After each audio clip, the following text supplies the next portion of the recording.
صل على رسوله الكريم أما بعد فقد قال الله تبارك وتعالى في كلامه القديم والفرقانه المجيد أعوذ بالله من الشيطان الرجيم بسم الله الرحمن الرحيم قل للمؤمنات يغضن من أبصارهن ويحفظن فروجهن ولا يبدين زينتهن إلا ما ظهر منها وليضربن بخمرهن على جيوبهن ولا يبدين زينتهن إلا لبعولتهن وآبائهن أو آباء بعولتهن أو أبنائهن أو أبناء بعولتهن أو إخوانهن أو بني إخوانهن أو بني أخواتهن أو نسائهن أو ما ملكت أيمانهن بالتابعين غير أولي الإربة من الرجال أو الطفل الذي لم يظهروا على عورات النساء ولا يضربن بأرجلهن ليعلم ما يخفين من زينتهن وتوبوا إلى الله جميعا أيها المؤمنون لعلكم تفلحون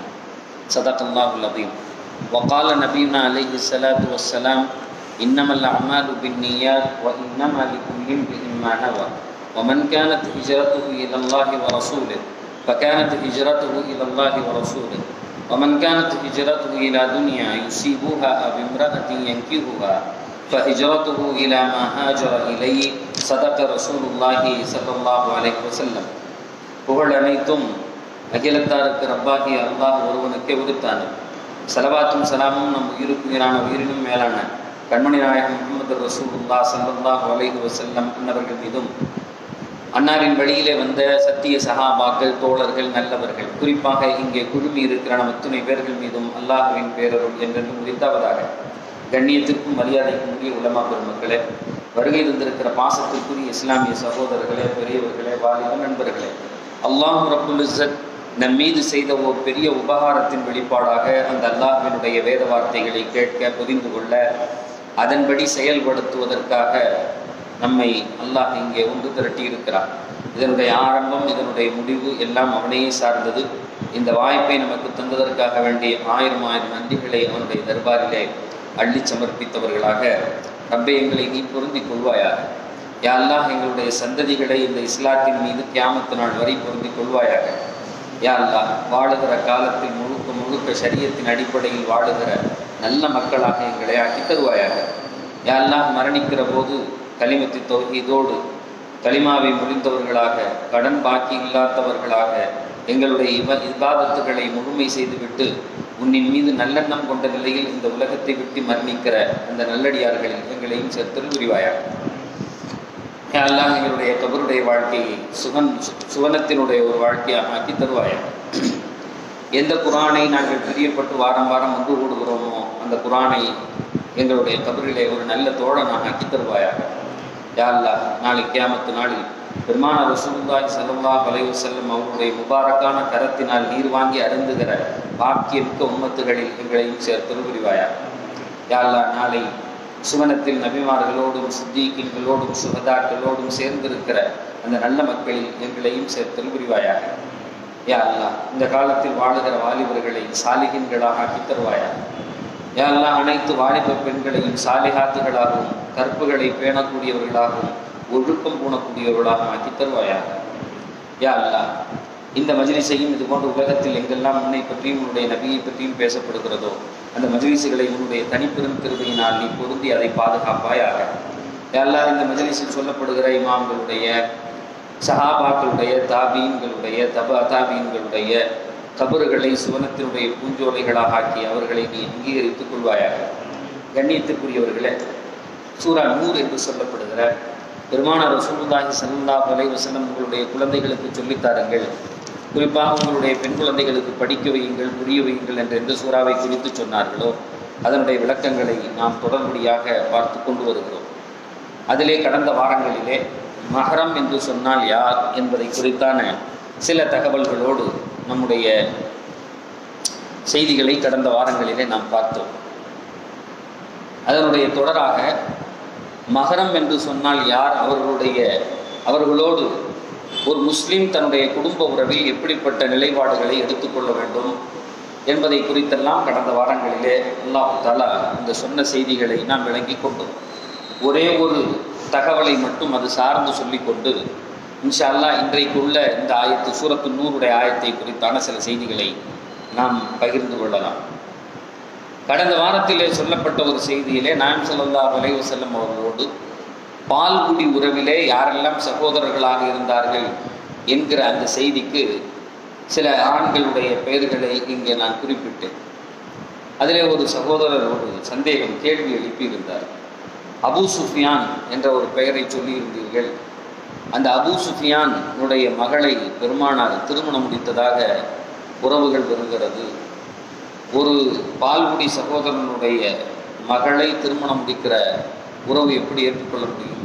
அதற்கு முதலாவதாக ஹம்சா சச்சாவை சொல்லிவிட்டு முறை பெண்ணான அவருடைய மகளை திருமணம் முடிப்பதற்கு பெருமானார் விரும்பவில்லை என்ற ஒரு தகவலை சொன்னீர்கள் என்ற ஒரு செய்தியை கேட்டார்.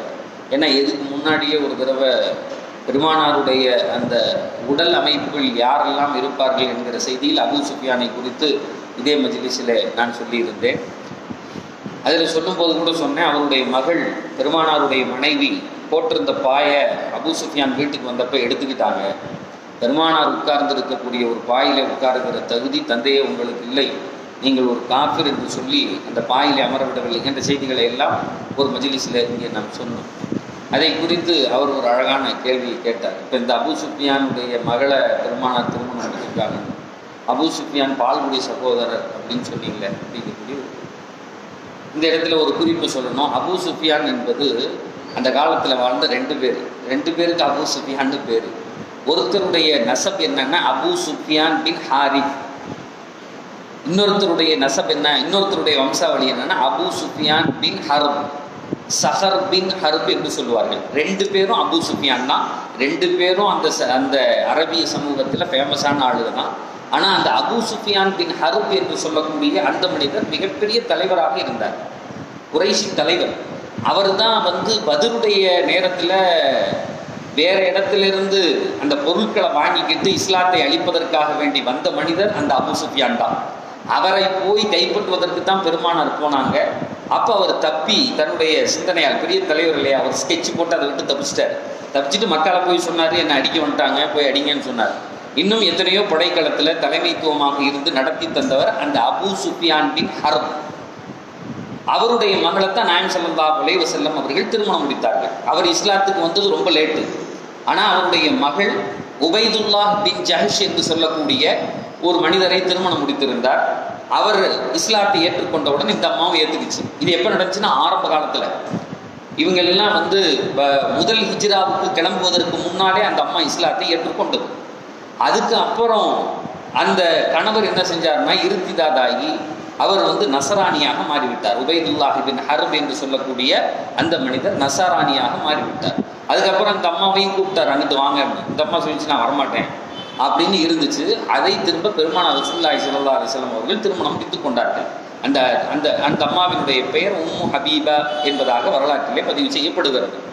இது திருமணத்தின் மூலமாக நாயகம் ஸல்லல்லாஹு அலைஹி வஸல்லம் அவர்களுக்கு மாமனார் வழியிலே வருகிற அந்த அபூ சுஃபியானுக்கு அபூ சுஃபியான் பின் ஹர்ப் என்று சொல்லப்படும்.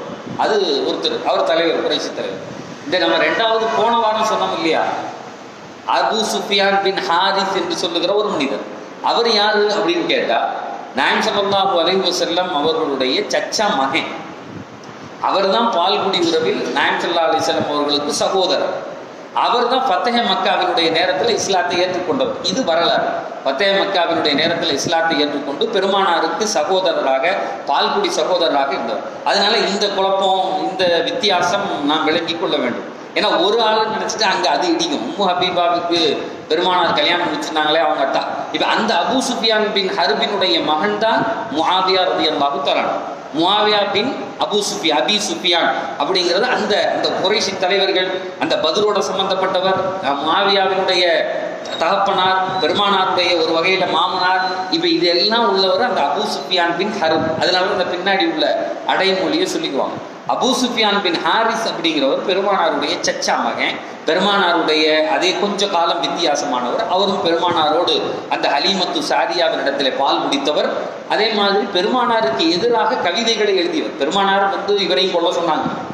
பெருமானாருக்கு எதிராக மிக கடுமையான கவிதைகளை 2 பேர் எழுதினாங்க. அதில் இவர் ஒருத்தர், இன்னொருத்தர் அப்துல்லா பின்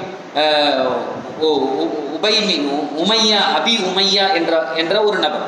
இவங்க 2 பேரும் தான் ஃபத்ஹ் மக்காவினுடைய நேரத்தில் வந்து பெருமானாரிட ஊருக்கு முன்னாடியே இஸ்லாத்தை ஏற்றுக்கிட்டாங்க. இப்போ இவங்க 2 பேருடைய வரலாறும் மிக ஒரு ஃபேமஸான ஒரு வரலாறு. ஏன் அப்படின்னு கேட்டால், அந்த அப்துல்லா பின் அபி உமையா என்று சொல்லுகிற அவரும் ஒரு சொந்தக்காரர், பெருமானாருடைய ஒரு சொந்தக்காரர். அவர் வந்து இஸ்லாத்தை ஏற்றுக்கல. என்ன சொன்னார் அப்படின்னு சொன்னால், மற்றவங்க சொன்னதுக்கெல்லாம் கொஞ்சம் வித்தியாசமாக சொன்னார். அவர் சொன்னார் பெருமானார் இடத்துல, அல்லாஹ் அந்த குர்ஆனில் ஆயத்தாவை இறக்கி வச்சிருக்கான், நபியே முகம்மதே, நீங்கள் ஒரு பெரிய ஏணி தயாரித்து அந்த ஏணியை வச்சு இந்த வானத்தில் ஏறி அங்கிருந்து உங்கள் ரப்புடத்திலிருந்து ஒரு கிதாபை கொண்டு வந்து கீழே இறங்கி நீங்கள் வந்து நான் வந்து அல்லாஹ்வினுடைய தூதுவன் அப்படின்னு சொன்னாலும் நான் ஏற்றுக்கொள்ள மாட்டேன். இது எவ்வளோ பெரிய வார்த்தை! நீங்கள் இங்கேருந்து வானத்தில் ஏறுறீங்க, நான் பார்த்துக்கிட்டே இருக்கேன். அங்கே போய் கிதாப் எடுத்துட்டு கூட ஒரு மலக்கையும் சேர்த்து கூட்டிகிட்டு வரீங்க, கீழே இறங்கி வந்து நான் வேதம் கொண்டு வந்திருக்கேன்ப்பா அப்படின்னு நீங்கள் காட்டினீங்கன்னா ஐ won't accept your message அப்படின்னு சொன்னார். இப்போ இந்த 2 பேரும் தான் நாயகம் ஸல்லல்லாஹு அலைஹி வஸல்லம் அவர்களே ஃபத்ஹ் மக்காவினுடைய நேரத்தில் வந்து இஸ்லாம் கொண்டதாக வரலாறுக்கு வருது. அப்போ ஒரு சின்ன வித்தியாசம், இந்த வித்தியாசத்தை புரிஞ்சுக்கிட்டா இந்த சப்ஜெக்ட் கிளியர் ஆகும். அவர் கேட்டவர் என்ன, சில பேர் அப்படி கேட்டுட்டு நினச்சிக்கிட்டே இருக்கலாம், சில பேர் தெரியாமல் இருக்கலாம். அது அபூ சுஃபியான்ங்கிறது ஒருத்தர் நினைச்சிருக்கலாம், இல்லை 2 பேர். அபூ சுஃபியான் பின் ஹாரிஸ் அப்படிங்கிறவர் பெருமானாருடைய சச்சாவின் மகனார், பால்குடி சகோதரர். அபூ சுஃபியான் பின் ஹர்ப் என்று சொல்லக்கூடியவர் குறைஷிகளுடைய தலைவர். அவருடைய மகளை பெருமானார் திருமணம் முடித்திருந்தார்கள். அந்த அம்மையாருடைய பேர் உம்மு ஹபீபா அப்படிங்கிறது. இது ஒரு ஷார்ட்டான வரலாறு. இன்ஷா அல்லாஹ் இது சம்பந்தமாக இன்னொரு நேரத்தில் பேச, அவர் கேட்டதுனால அதை பிரித்து சொல்லணுங்கிறதுக்காண்டி. எனக்கு டக்குன்னு விலங்கலை, ஒரு மாமனார் வந்து மகளை திருமணம் எப்படி முடித்திருக்க முடியும் அப்படிங்கக்கூடிய அந்த கொஸ்டின் ரைஸ் பண்ண அந்த அளவுக்கு நல்லா என்ன செய்யறாங்க, கவனமா நம்ம கேட்குறவங்க நல்லா தெளிவாக தான் கேட்குறாங்க. அல்லாஹ் போதுமானவன். இப்போ நம்ம இந்த இடத்துல ஒரு செய்தியை நம்ம அங்கே பார்த்தோம், யார் யாரெல்லாம் திருமணம் முடிக்கக்கூடாது அப்படிங்கிறதுக்கு அல்லாஹ் தஆலா மஹரம் என்கிற அந்த உரிமையை நமக்கு தந்திருந்தார். அந்த உரிமையில் ஒரு ஆணுடைய பார்வையில் யார் யாரெல்லாம் தாய், மகள், சகோதரி, அப்புறம் தந்தையின் சகோதரி, தாயின் சகோதரி, சகோதரனின் மகள், சகோதரியின் மகள் என்ற இந்த ஒரு பார்வை நமக்கு அந்த முன்னாடி உள்ள ஆயத்தில் வந்துச்சு. ஆனால் இந்த சூரத்து நூர்ல அல்லாஹ் ஒரு பெண்ணுடைய பார்வையாக யாரெல்லாம் மஹரம் என்ற ரீதியிலே சொல்றாங்க. ஏன் அப்படின்னு கேட்டால், இங்கே பெண்களை குறித்தான ஹிஜாபை பற்றி இங்கே பேசப்படுகிறது. ஒரு பெண் எவ்வளவு ஹிஜாப் அணியணும் அப்படிங்கிறத குறித்தெல்லாம் வரலாறுகளை அல்லாஹ் தஆலா இதில் சொல்றான். ஹிஜாப்னா என்ன, மஹரம்னா என்ன, இந்த வித்தியாசங்கள். அப்போ ஒரு பெண்ணுடைய பார்வையில் இருந்து, அங்கே எல்லாம் ஆணுடைய பார்வையில் இருந்து, மகள், தாய், சகோதரி, சகோதரின் மகள் எல்லாம் ஆணின் பார்வையில் இருந்து.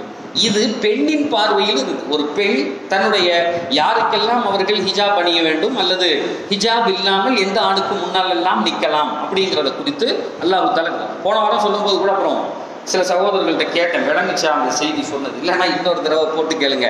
ஏன் அப்படின்னு கேட்டால், மேலே அம்மா கீழே மகள் அப்படின்னு சொன்னோன்னா இது என்னமோ சொல்கிறாரு. ரொம்ப சிம்பிளானது. ஒரு 7 ரத்த உறவுகளை எல்லாம் சொல்கிறார். அது மட்டும்தான் 7 ரத்த உறவுகள். அது தாண்டி திருமண உறவுகளில் மாமனார், மருமகன், மாமியார், இந்த இந்த ஒழுங்குகளை மட்டும்தான் இஸ்லாம் சொல்லி தருகிறது. இதில் இப்போ நம்ம படிக்க போகிற இந்த சூரத்து நூரில் அல்லாஹ் தஆலா இன்னும் சில மனிதர்களை குறித்தான செய்திகளையும் இதிலே பதிவு செய்கிறார். மொத்தம் பார்த்தோம் அப்படின்னு சொன்னால், அந்த சூரத்துல் அஹ்ஸாப் என்கிற சூறாவில் 7 நபர்களை குறித்து அல்லாஹ் தஆலா அவர்களை ஹுர்மத், அவர்கள் எல்லாம் உங்களுடைய மஹரம் என்று சொல்லியிருந்தான். ஆனால் இந்த சூரத்து நூரில் இதுதான் ஒரு பெண்ணுக்கு சொல்லக்கூடிய செய்தி. யாரெல்லாம் மஹரம் அல்லது யாருக்கெல்லாம் நீங்கள் புர்கா அணியாமல் உங்களுடைய அந்த ஆடைகளை முழுமைப்படுத்தியதோடு முன்னால் நிற்கலாம் அப்படிங்கிறது ஒரு பெண்ணுக்கு ஒரு தேவையான செய்தி. அது ஆணுக்கு தேவையான செய்தி, இது பெண்ணுக்கு தேவையான செய்தி. அப்போ இந்த இடத்துல அல்லாஹ் தஆலா 8 நபர்களை குறித்து அல்லாஹ் தஆலா மஹரம் என்ற அடிப்படையிலே சொல்லுகிறான். அங்கே 7, அது முன்னால் இறங்கிய ஆயத் 7 நபர்களை குறித்து பேசியது. இங்கே அல்லாஹ் தஆலா 8 நபர்களை குறித்து பேசுகிறான். எக்ஸ்ட்ரா ஒரு 4 பேரை சேர்த்துக்கிறான். 8 நாள் எத்தனை? 12 பேர். 12 பேர் ஒரு பெண்ணுக்கு அவர்கள் தங்களுடைய புர்கா இல்லாமல் எந்த சத்ர அவுரத் என்று சொல்லுகிற தங்களுடைய உடம்புகளை முழுமையாக மூடிக்கொண்டு அவர்களுக்கு முன்னால் எந்த பாகங்கள் உடலிலே ஹித்மத் செய்கிற போது, போகும்போது, வரும்போது திறக்குமோ அது திறந்த நிலையில் இருக்கலாம் என்பதற்கு இந்த 12 வகை மட்டும்தான் இஸ்லாத்தில் அனுமதிக்கப்பட்ட ஒன்று. அப்போ ஏற்கனவே அங்கே 8 தானே சொல்லியிருக்கான். இங்கே உள்ள 12 அந்த செய்திகள் என்ன அப்படின்னா, இப்போ நம்ம பின்னாடி வரும்போது பார்த்தா நமக்கு தெரியும். இதில் அல்லாஹ் தஆலா யாருக்கு முன்னால் எல்லாம் ஒரு பெண் நிற்கலாம் தன்னுடைய ஆடை அலங்காரங்கள் இல்லாமல் அப்படின்னு சொல்கிறான். ரெண்டாவது மஹரம் அப்படிங்கக்கூடிய வார்த்தையை நம்ம சொல்லிக்கிட்டே இருந்தோம். இந்த இடத்துல பார்த்தோம் அப்படின்னு சொன்னால் மஹரம் அப்படிங்கிறது பொதுப்படையான அர்த்தத்தில் பயன்படுத்தப்படலை. மஹரம் அப்படிங்கிறதுக்கு 2 காரணத்தை அல்லாமா முஃப்தி ஷஃபி சாப் தன்னுடைய கிதாபில் எழுதியிருந்தாங்க மாரிஃபுல் குர்ஆனில். ஏன் ஒரு பெண்ணுக்கு அல்லாஹ் தஆலா ஆண்களுக்கு முன்னால் ஒரு பர்தா இல்லாமல் நிற்பதற்கு அனுமதி கொடுக்குறான் அப்படின்னு கேட்டால், ஒன்றாவது இரத்த சொந்தங்களுக்கு அந்த பெண் மீதான ஒரு தவறான சிந்தனை வராது. முதலாவது காரணம் அவங்க எழுதுறாங்க. அதை பாதுகாக்கணும்னு தான் நினைப்பாங்களே தவிர அந்த பெண்ணை பங்கப்படுத்தப்பட வேண்டும் என்று எந்த ஒரு ஆணும் விரும்ப மாட்டான். இயற்கையிலே அல்லாஹ் தஆலா ஒரு இன்புட் அப்படி போட்டு வச்சிருக்கான். தன் தாயை குறித்து, தன்னுடைய மகளை குறித்து, தன் சகோதரனின் மகளை குறித்து, தன்னுடைய அதே மாதிரி மாமாவினுடைய அம்மாவினுடைய சகோதரனுடைய இதெல்லாம் ஒரு மனுஷனுக்கு அப்படி வரவே வராது. ஏன் அப்படின்னா இவங்க பூரா ரத்த சொந்தம், இயற்கையிலே இன்ஜெக்டட். ஒரு பாலியல் மோசமாக ஒரு விளங்குகிற ஒரு மனிதன் கூட தன்னுடைய தாயை நோக்கி அப்படி ஒரு சிந்தனையை செலுத்த மாட்டான். இயற்கை அப்படிதான் அந்த பயாலஜி அவனுடைய இயற்கை அமைப்பு இருக்கிறது. அதை அழகாக எழுதுறாரு அந்த மௌலானா ஷஃபி சாப் தன்னுடைய தப்சீர்ல. ரெண்டாவது ஒரு காரணம், ஒரே வீட்டில் இவங்கெல்லாம் இருப்பாங்க. அவங்களுடைய டெய்லி காலையில் டே டு டே லைஃப்பில் அவங்கள அடிக்கடி சந்தித்து கொண்டே இருக்க வேண்டி இருக்கும். இந்த நேரத்தில் அவங்க புர்காவெல்லாம் தூக்கி மாட்டி கண்ணெல்லாம் கட்டி அப்படி வீட்டுக்குள்ளே நடமாடுறது அப்படிங்கிறது சாத்தியமில்லாதது. அதனால இந்த 2 நிலைமைகளை அனுசரித்து அல்லாஹ் தஆலா அவர்களுக்கு அனுமதியை தருகிறார். அப்போ இந்த இடத்துல மஹரம் அப்படிங்கிறது பொதுவான ஒரு கண்ணோட்டத்திலே இந்த ஆயத்தின் ரீதியாக எழுதப்பட்டிருக்கு. ஒரு பொது சிந்தனையோடு, ஒரு பொது கண்ணோட்டத்தோடு எழுதப்படும். ஏன் அப்படின்னு சொன்னால், எடுத்த உடனே அல்லாஹ் சொல்கிறான், ولا يبدين زينتهن إلا ما ظهر منها وليضربن بخمرهن على جيوبهن. மற்ற எல்லாத்துக்கும் முன்னாடி அவர்கள் தங்களுடைய தலையிலிருந்து வருகிற அந்த ஸ்கார்ஃபை போட்டு இந்த தங்கள் உள்ளே அணிந்திருக்கிற ஆடையினுடைய மேல் பகுதி, இதுதான் அந்த ஜியூப் அப்படின்னு சொன்னால் இந்த மேல் பகுதி, நெஞ்சினுடைய மேல பகுதியில் நல்லா இறுக்கி அது தெரியாத அளவுக்கு அவர்கள் கெட்டி கொள்ளட்டும். இஷ்டத்துக்கு பறக்க வேண்டாம். அவர்கள் அடிச்சு நல்லா என்ன செஞ்சுக்கிட்டோம், இந்த இடத்துல கெட்டி கொள்ள வேண்டும், தங்களுடைய அங்கவயாளங்கள் வெளியாக தெரியாமல் அப்படின்னு சொல்லிட்டு அல்ல சொன்னான்.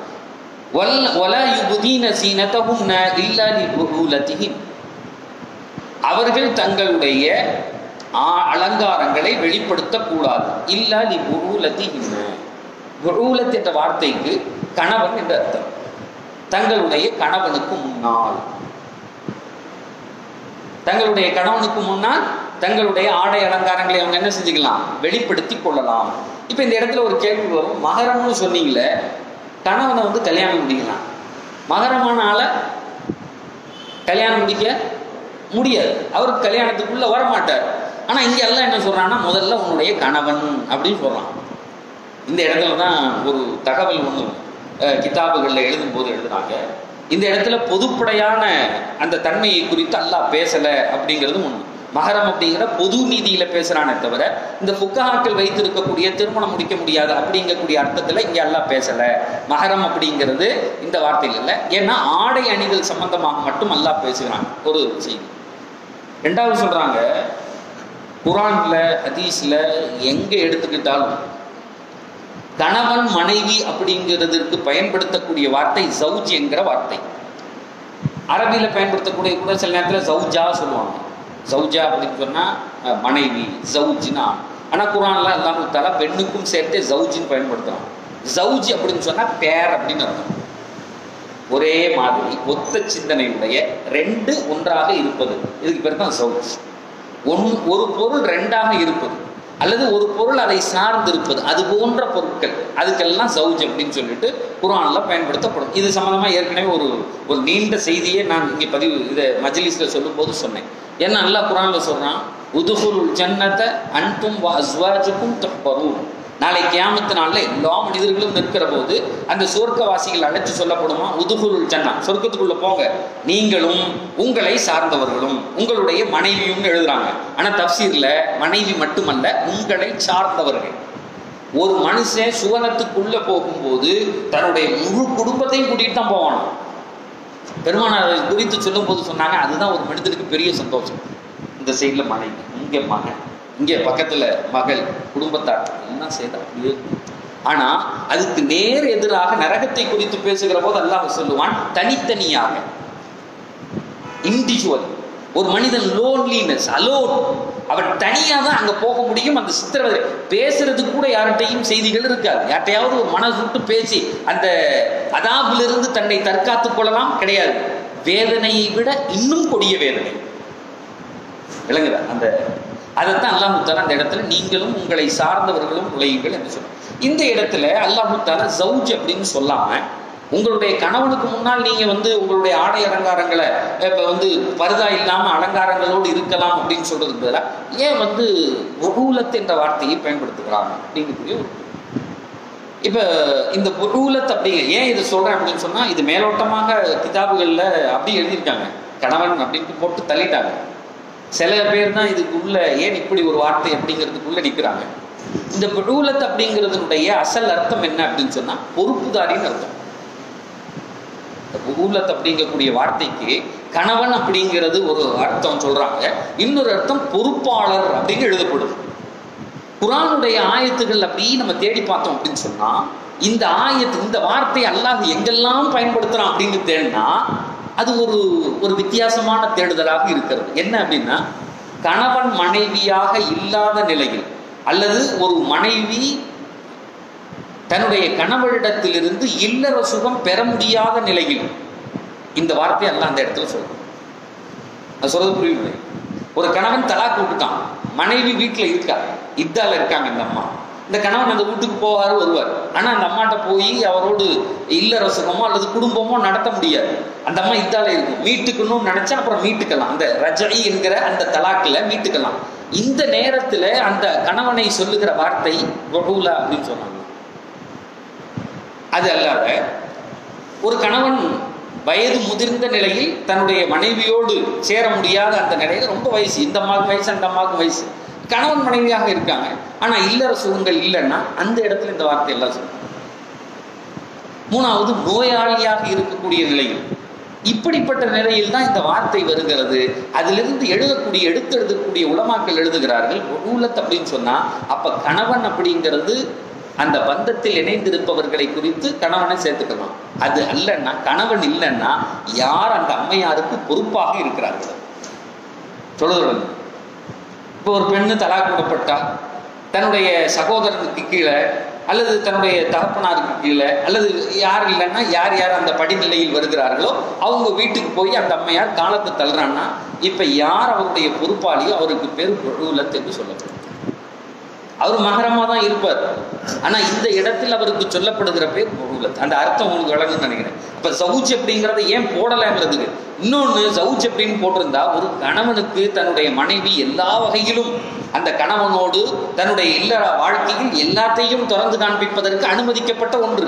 அப்ப இதுல தனியா நீ புர்கா இல்லாம ஜீனத்தை காட்டலாங்கக்கூடிய சொல்ல வேண்டிய ஒரு தேவை இருந்திருக்காது. அந்த அந்த ரகசியம் புரியுதா? தப்சீர்கள்லையும் சில தப்சீர்கள் எழுதியிருக்காங்க, சில தப்சீர்கள் அப்படி விட்டுருக்காங்க. தர்ஜுமாக்கள்லையும் பொதுப்படையாக கணவன் போட்டிருக்காங்க.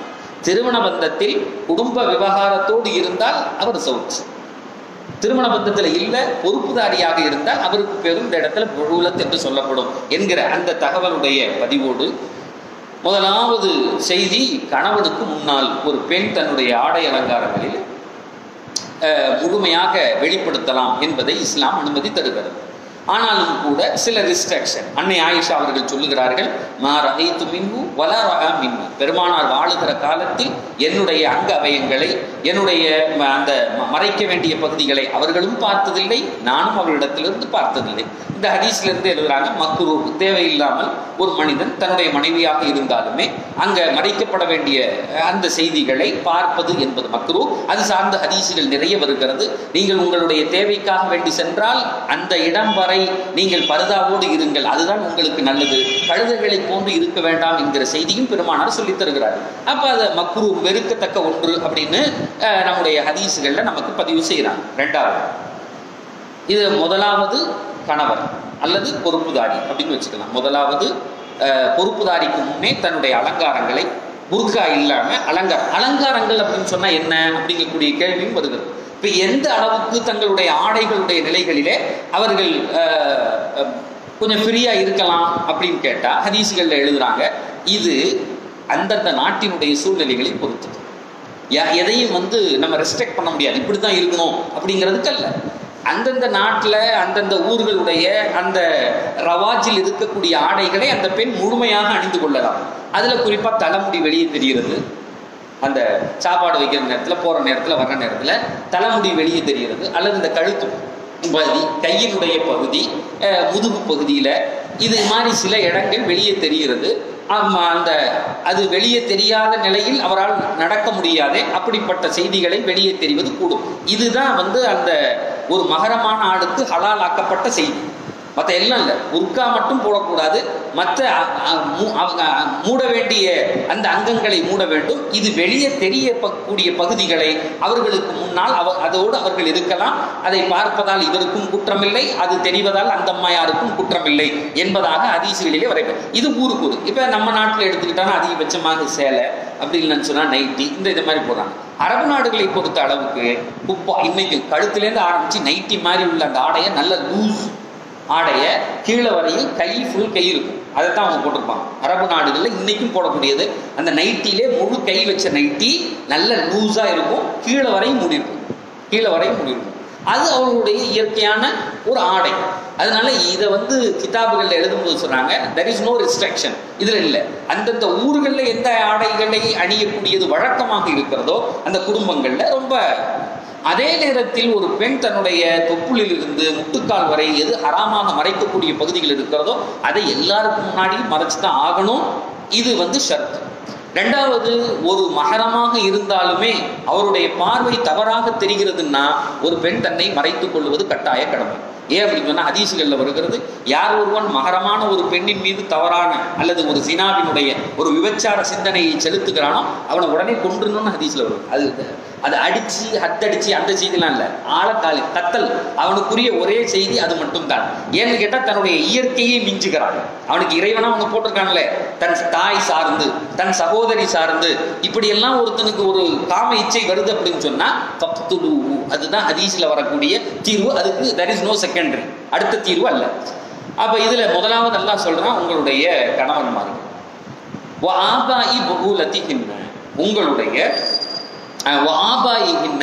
உங்களுடைய தந்தையர்கள். முதலாவது கணவர், இரண்டாவது உங்களுடைய தந்தை.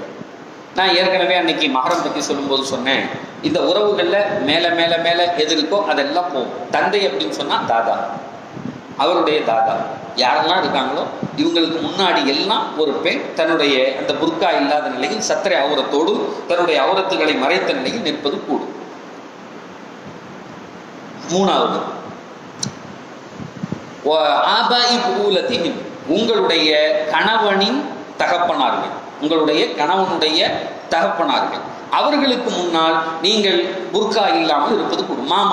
மாமனாருக்கு அந்த மருமகள் இருக்கிறாளே ஹுர்மத், மகன் கல்யாணம் முடிச்சிட்டான் அப்படின்னு சொன்னா ஆண்டாண்டு காலம், இனி எத்தனை காலமோ அந்த குழந்தையை அந்த பெண்ணை திருமணம் முடிப்பதற்கு அந்த ஆணுக்கு உரிமை கிடையாது. அதனால மாமனார், அவருடைய அந்த வழியில் உள்ள கூடியவர்கள், அவருடைய அத்தா இவங்க எல்லாமே அவர்களுக்கு முன்னால் அவர்கள் அந்த ஹிஜாப் இல்லாமல் நிற்பது கூடும். மூணாவது உறவு, ஒன்றாவது கணவன், ரெண்டாவது தகப்பனார், மூணாவது தகப்பனாருடைய கணவனுடைய தகப்பனார், நாலாவது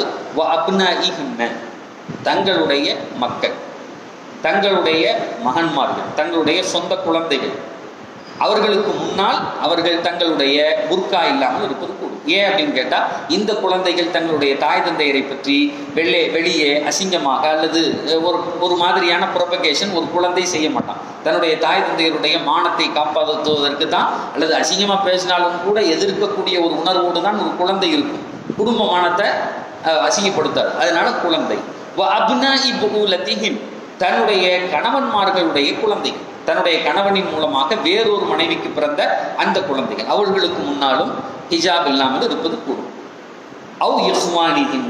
தங்களுடைய சகோதரர்கள், சொந்த சகோதரர், குடும்பத்தினுடைய நம்முடைய பிளட் ரிலேஷன்ல உள்ள அந்த சகோதரர், அவருக்கு முன்னால் புர்கா இல்லாமல் இருக்கும். இதில் நான் சொல்லும்போது ஏற்கனவே அன்னைக்கு சொன்னேன், சகோதரர் அப்படின்னு சொன்னால் நமக்கும் நம்முடைய அத்தா அம்மாவுக்கு பிறந்த சகோதரர், நம்முடைய தகப்பனாருக்கு இன்னொரு மனைவியின் மூலமாக பிறந்த சகோதரர், தன்னுடைய தாய்க்கு இன்னொரு கணவனின் மூலமாக, அத்தா அம்மாவுக்கு எந்த வகையிலெல்லாம் பிறந்தார்களோ அத்தனை பேரும் கூடும். ரெண்டாவது, பால்குடி உறவின் மூலமாக ஆன சகோதரர், அவரும் இதுக்குள்ள வந்துடுவார். இஹ்வானி என்னன்னா இவ்வளவு பெரிய லிஸ்ட், எல்லாருமே மொத்தமாக இதற்குள்ளே அடக்கம். இஹ்வானிஹிம் அவ் பனி இஹ்வானிஹிம், சகோதரர், அதே போன்று சகோதரருடைய குழந்தைகள், நம்முடைய சகோதரனுடைய குழந்தைகளுக்கு முன்னாலும் இருக்காங்க. அவ் பனி அஹ்வாத்திஹின்ன, சகோதரினுடைய குழந்தைகள், இவங்க எல்லாருக்கும் முன்னாடியும் நிற்பது கூடும். முதலாவது கணவன், தந்தை, கணவனுடைய தந்தை, குழந்தைகள், தன்னுடைய சொந்த குழந்தைகள், தன்னுடைய கணவனுடைய குழந்தைகள், சகோதரனுடைய குழந்தை, சகோதரியினுடைய குழந்தைகள், இவங்களுக்கு சகோதரன்மார்கள், இவங்க இந்த 8 வகையை இஸ்லாம் சொல்லுது. இந்த 8 பேருக்கு முன்னால நிற்பது புர்கா இல்லாமல் கூடும். இதோட இந்த செய்தி முடிஞ்சு. இன்னும் சில செய்திகளை எக்ஸ்ட்ரா இந்த இடத்துல அல்லாஹ் சொல்றான். இப்ப நான் மகரம்னு சொன்னேன்ல, அல்லாஹ் மகரத்தை பத்தி பேசல, பொதுப்படையாக ஒரு பெண் எப்படி நடக்க வேண்டும் அப்படிங்கிறதுக்கு தான் இதுல உள்ள செய்திகள். இந்த 8 வகையில உள்ளவங்களும் மகரங்களாக கணக்கு பண்ணப்படுவாங்க. 7 வகையில மகரம், ஒன்று கணவன் அதுக்குள்ள சேர மாட்டார். இந்த 8க்கு முன்னாடியும் புர்கா இல்லாமல் சத்திர அவுரத்தோடு ஒரு பெண் வீட்டுக்குள்ளே இருக்கலாம், அவரோடு பயணம் மேற்கொள்ளலாம், அவரோடு இரவு கழிக்கலாம், அவரோடு தங்கலாம், பேசலாம், அவருக்கு எல்லா வகையான ஹிதுமாத்துகளையும் செய்யலாம் என்பதை இஸ்லாம் அனுமதி தருது. புதுசா ஒரு 4 வகையை அல்லாஹ் சேர்க்கிறாங்க. அந்த மகரம் இல்லாத ஒரு புது 4 வகையை அல்லாஹ் கொண்டு வந்து இதுல சேர்த்து இவர்களுக்கு முன்னாலும் நீங்கள் அப்படி இருக்கலாம். அதுல 1வது யார் அப்படின்னு கேட்டா நிசாஇஹின்ன, உங்களுடைய பெண்கள். நிசாஇஹின்ன, பெண்களுக்கு முன்னால் நீங்கள் ஒரு மகரமான ஆணோடு எப்படி ஆடை அணிந்திருக்கிறீர்களோ அப்படி இருப்பது கூடும் அப்படின்னு சொல்லிட்டு இந்த ஆயத்துல சொல்றாங்க. ஏன் இப்படி சொல்லணும் அப்படின்னு கேட்டா, இது இறைவன் தருகிற அனுமதி 1. 2வது வேறொரு கோணத்துல பார்த்தா கிதாபுகள்ல எழுதும் போது எழுதுறாங்க உங்களுடைய பெண்கள். அப்ப உங்களுடைய பெண்கள் அப்படின்னு சொன்னா உங்கள் சார்ந்த இஸ்லாமிய பெண்களோடு நீங்கள் அப்படி இருப்பது கூடும், இஸ்லாம் அல்லாத பெண்களோடு நீங்கள் அப்படி இருப்பது ஆகாது. அவர்களுக்கு முன்னாலும் நீங்கள் புர்காக்கள் அணிய வேண்டும் அல்லது உங்களை நீங்கள் மறைத்துக் கொள்ள வேண்டும் அப்படின்னு சொல்லிட்டு கிதாபுகள்ல எழுதுறாங்க. ஏன்? அவங்களும் பொம்பளை தானே, அந்நிய பெண்ணாக இருந்தாலும் ஒரு மாற்று மத சகோதரியாக இருந்தாலும் பெண் தானே அப்படின்னா, அதுல ஒரு கிதாப்ல ஒரு தஃப்சீர்ல எழுதும் போது எழுதுறாங்க, அந்த பெண் தன்னுடைய கணவரிடத்துல உங்களை பற்றி உண்டான அழகை வர்ணிக்க கூடும். ஏற்கனவே ஹதீஸ்ல வந்திருக்கு, ஒரு பெண் தன்னுடைய கணவரிடத்திலே ஒரு அந்நிய பெண்ணை பற்றி வர்ணிக்க கூடாது. இது ஒரு ஆணுக்குள்ள மைனஸ், ஒரு பெண்ணுக்குள்ள மைனஸ். அந்த பெண்ணுக்கு விளங்காது, நம்ம என்னத்தை சொல்லுறோம் அப்படிங்கிறது அந்த பெண்ணுக்கு தெரியாது. அவ அப்படி ஒரு ஜாக்கெட் போட்டிருந்தா, இப்படி ஒரு சேலை கட்டியிருந்தா, அவ போட்டு இந்த நெக்லஸ் அப்படி இருந்துச்சு, அது அப்படி, இந்த அம்மா இப்படி ஒண்ணா சொல்லும். ஆனால் இது அவனுடைய உள்ளத்தில், அவனுடைய பயாலஜி என்ன, அவனுடைய சிந்தனை இது என்ன அப்படின்னு கேட்டா, காம இச்சைகளை இது தூண்டும். அந்த பெண்ணை பற்றி இவரே ஒரு கற்பனை சித்திரம் வரைஞ்சிருவாரு. அதனால பெருமானார் சொன்னாங்க, ஒரு இஸ்லாமிய ஆணை பற்றி, ஒரு பெண்ணை பற்றி உங்களுடைய கணவனிடத்திலே அவன் பார்ப்பதை போன்று நீங்கள் வர்ணிக்க வேண்டாம். நீங்க நினைப்பீங்க வேறொரு எண்ணத்துல, ஆனா அது அந்த ஆணுக்கு அப்படி இருக்குமா என்பது தெரியாது. அது அவனுடைய இச்சையை தூண்டுவதாக ஒரு செயலாக அமைந்து அந்த பெண்ணின் மீது அவன் மையல் கொள்ளுவதற்கு காரணமாக இருக்கும். புதுசா ஒண்ணுன்னா ஒரு ஆணுக்கு இயற்கையிலே பிடிக்கும், அல்லாஹ் ஏற்படுத்தி தந்த அந்த சிந்தனை தானே, அது வரத்தனை செய்யும். அந்த அந்த அந்த இன்டிவிஜுவல், அது அந்த தூண்டுதல் இருக்கத்தனை செய்யும். அதனால அந்த வர்ணனைகள் கூடாது அப்படின்னு சொல்லிட்டு சொன்னாங்க. இந்த இடத்துல ஒரு ஹதீஸ் சொல்லணும். நாயகம் ஸல்லல்லாஹு அலைஹி வஸல்லம் அவர்கள் ஒரு முக்கியமான ஹதீஸ், அந்த ஹதீஸை பற்றி பல்வேறு தரப்பிலே பல்வேறு வகையான செய்திகள் பதிவு செய்யப்படுகிறது. சில பேர் இது ஹதீஸே இல்லை அப்படின்னு சொல்லிட்டாங்க. இந்த ஹதீஸ்லாம் இப்படிலாம் இருக்காது அப்படின்னு சொல்லிட்டு, அது இது எப்படி இருக்கு, அது மனசு, அதாவது நம்முடைய சிந்தனைக்கு ஒத்துக்கல. ஆனால் இது வந்து சரியான ஹதீஸ், நிறைய ஹதீஸ் கிதாபுகள்ல வருது. இது அஹதுக்கும் அஅஜபத்துஹுல் இம்ரஅ ஃபவகஅத் ஃபீ கல்பிஹி ஃபல்யஹ்மத் இலா இம்ரஅதி. ஒரு சம்பவம் நடக்கும். நாயகம் ஸல்லல்லாஹு அலைஹி வஸல்லம் சில சஹாபாக்களோடு உட்கார்ந்துருக்காங்க. திடீர்னு என்ன நினைச்சாங்களோ தெரியாது, எந்திரிச்சு வீட்டுக்கு போனாங்க. போய் ஹதீஸ்ல வருது, ஸைனப் ரலியல்லாஹு தஆலா அன்ஹா, உம்மு சலமா, 2 பேர் வருது அந்த ஹதீஸ்களில். வீட்டுக்கு போனாங்க. அந்த வீட்டில் தன்னுடைய மனைவியை சுற்றி சில பேர் உட்கார்ந்துருந்தாங்க. நாயகம் ஸல்லல்லாஹு அலைஹி வஸல்லம் சொன்னாங்க, இவங்கெல்லாம் வெளியே போக சொல்லுங்கன்னு சொன்னாங்க. போக சொல்லிட்டு தங்களுடைய மனைவியோடு இல்லற சுகத்தில் பெருமானார் ஈடுபட்டார்கள். திரும்ப எந்திரிச்சு குளிச்சுட்டு வந்தாங்க. அந்த உட்கார்ந்த சஹாபாக்கள் அங்கேயே உட்கார்ந்துருந்தாங்க. அப்போ கேட்டாங்க, யாரை சொல்ல எங்கே போனீங்க திடீர்னு போயிட்டு வரீங்களே அப்படின்னு கேட்டாங்க. உடனே நாயகம் ஸல்லல்லாஹு அலைஹி வஸல்லம் சொன்னாங்க, இல்லை இந்த நம்ம இங்கே இருக்கும்போது ஒரு பெண் இந்த இடத்துல கிடந்தால் என்னுடைய இதயத்தில் என்னுடைய உள்ளத்தில் அது சார்ந்த திடீர்னு சிந்தனை வந்துருச்சு. உடனே நான் என்னுடைய மனைவி இடத்திலே சென்று விட்டு வந்தேன், குளித்து விட்டு வந்தேன் அப்படின்னு சொல்லிட்டு, உங்களிலே யாருக்காவது இப்படி ஒரு செயல் நடந்தால் நீங்கள் இப்படியே நடந்து கொள்ளுங்கள் என்று சொல்றாங்க. இப்ப இந்த ஹதீஸை சில பேர் சொல்றாங்க, அது எப்படி ஒரு நபிக்கு அப்படி ஒரு சிந்தனை வந்திருக்க முடியும்? அதனால இந்த ஹதீஸை ஏற்றுக்க முடியாது. நான் சொல்றது புரியுதா? ஒரு நபிக்கு இப்படி பார்த்த உடனே ஒரு இன்டிவிஷன், ஒரு தூண்டுதல் எப்படி வந்திருக்க முடியும்? எல்லாவற்றையும் கடந்த ஒரு இன்சானை காமில் முழுமையான ஒரு மனிதர் பெருமானார் ரசூலுல்லாஹி ஸல்லல்லாஹு அலைஹி வஸல்லம் எப்படி சொல்லுங்க? அதுக்கு விளக்கம் எழுதக்கூடிய உலமாக்கள் எழுதுகிறார்கள், பெருமக்கள் எழுதுகிறார்கள். அப்படிலாம் இந்த ஹதீஸ் இருக்கு. இந்த ஹதீஸ் இருக்கு. அல்லாஹ் தஆலா இந்த சமூகத்திற்கு ஒரு மிகப்பெரிய பாடத்தை ஏற்படுத்தி தந்தார். இதன் மூலமாக என்ன அப்படின்னு சொன்னா, பெருமானாருடைய கோப காலங்கள் உண்டு, பெருமானாருடைய மகிழ்ச்சி காலங்கள் உண்டு. ஹதீஸ்ல எழுதப்படுது. பெருமானார் எவ்வளவு சந்தோஷமா சிரிச்சாங்கன்னா கடவாப்புல தெரிகிற அளவுக்கு சிரிச்சாங்கன்னா ஹதீஸ்ல வருது. கோவப்பட்டாங்கன்னா தன்னுடைய அந்த கண்களும் கண்ணமும் அப்படியே செவேர்னு ஆயிரும் சொல்லிட்டு ஹதீஸ்கள்ல வருது. அப்போ ஒரு மனிதனுடைய தன்மைகளை முழுமையாக உள்ளெடுத்து பெருமானார் எல்லா வகையிலையும் நடந்து காட்டினாங்க. அதுல இது பெருமானாரின் குறை அல்ல, பெருமானாரின் நிறை அப்படின்னு எழுதலாம். என்ன? முதல் பார்வை. ஒரு பெண்ணை முதல் பார்வை இஸ்லாம் அனுபவிச்சிருக்கு. ஒரு பெண் போறா, ஒரு ஃபர்ஸ்ட் சைட் விழுந்துருச்சு. அதன் மூலமாக ஒரு மனிதனுக்கு உள்ளத்தில் இப்படி ஒரு செய்தி ஏற்பட்டு விட்டால், ஒரு ஷைத்தானுடைய அந்த சிந்தனை உள்ள போயிருச்சு, அல்லது அந்த காரியம் உள்ளே மாற்றம் ஏற்படுத்தும் என்று சொன்னால், அதுக்கு என்ன பரிகாரம் என்பதை பெருமானார் நடந்து காமிச்சாங்க. இதை யார் இப்படி வெளியே சொல்ல முடியும்? இது குறையல்ல. நான் சொல்றது விளக்குதா? இதுக்கு ஒரே சொல்யூஷன் அது மட்டும்தான். அப்படி இல்லை அப்படின்னு சொன்னா அவர் இரண்டாவது பார்வை பார்ப்பார், மூன்றாவது பார்வை பார்ப்பார், அல்லது அந்த உடலில் இருந்து ஏற்பட்ட அந்த தேவையினுடைய அந்த சிந்தனை அவரை தூண்டிக்கொண்டே இருக்கும். இன்ட்யூஷன் விடாமல் அவருக்கு அந்த சிந்தனையை அந்த மனம் கொடுத்து கொண்டே இருக்கும். அது நிறைவு பெறுகிற வரை, ஏதாவது அது ஹலாலோ ஹராமோ.